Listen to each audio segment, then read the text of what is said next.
Hi అండి, welcome to Maruti terrace gardening. నా పేరు ఇందిరా రామకృష్ణ. ఈరోజు నేను గడ్డి గులాబీలు ఎలా నాటుకోవాలో చూపిస్తానండి. వీటిని టేబుల్ రోజెస్, మాస్ రోజెస్ అంటారు. చూడండి,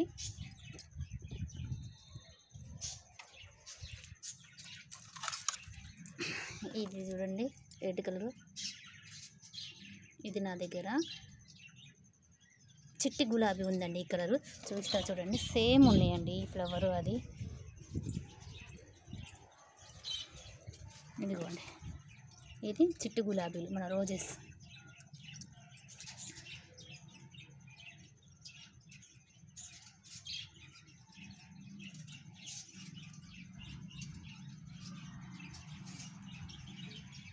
ఇందులోనే నేను ఈ రోజ్ ప్లాంట్లోనే ఇది కూడా పెట్టానండి. ఈ టేబుల్ రోజెస్ కూడా చూడండి, సేమ్ అసలు ఫ్లవరు, ఈ ఫ్లవర్ ఆ ఫ్లవర్ సేమ్ ఉన్నాయి.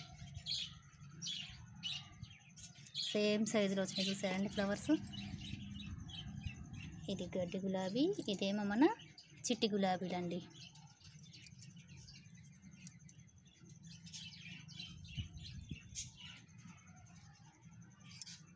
చూడడానికి ఈ రెండు ఫ్లవర్లు కూడా సేమ్ ఉన్నాయండి.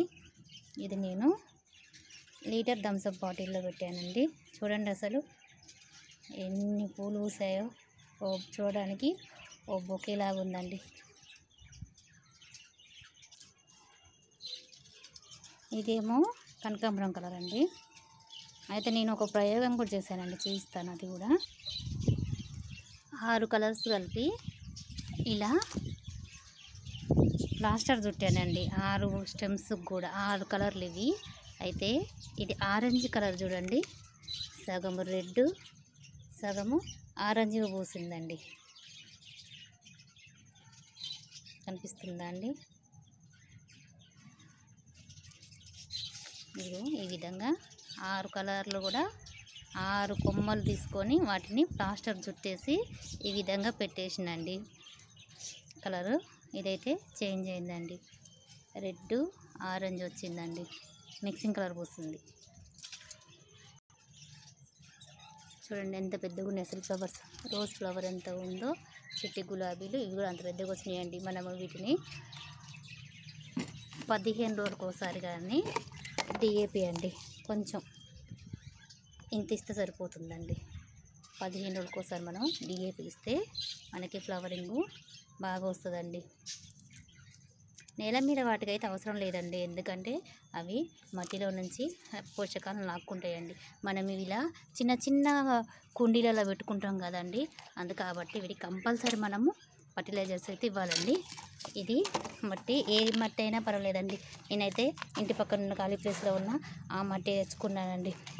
దీంట్లో ఎలాంటి కంపోస్ట్ నా దగ్గర అయితే ఇవ్వండి. వర్మి కంపోస్ట్, కిచెన్ కంపోస్ట్ అయితే ప్రజెంట్గా ఏం చేస్తున్నానంటే ఒక గుప్పెడు డిఏపిని కలిపేస్తున్నానండి.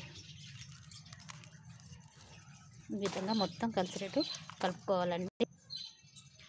డేట్స్ కొన్నప్పుడు ఇవి వస్తాయి చూడండి డబ్బాలు, వాటికి నేను ఏం చేశానంటే ఈ బాక్సెస్కి ఈ విధంగా హోల్స్ చేసుకున్నానండి. హోల్స్ చేసేసి మన పాత పరుపు ఉంటుంది చూడండి, తీసేసిన పాత పరుపులో ఇలా కొబ్బరి పీస్ వస్తుందండి, అది నేను పడేయకుండా పెట్టుకున్నానండి. ఈ హోల్స్ కవర్ చేసేటట్టు ఈ కొబ్బరి పీసుతో కవర్ చేసుకుంటానండి. ఎందుకంటే మట్టితో పని బూడిపోకుండా, బై మిస్టేక్ మట్టి బయటకు వస్తే మనకి ఫ్లోర్ కూడా ఖరాబ్ అవుతుంది కదండి.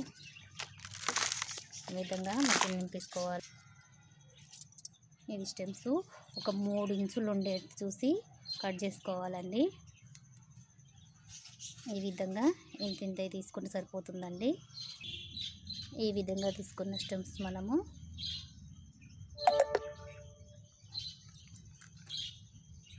ఈ విధంగా లైన్గా పెట్టేసుకోవాలండి. ఈ విధంగా మట్టితో కవర్ చేసుకోవాలండి, కొమ్మలు బయటకు రాకుండా.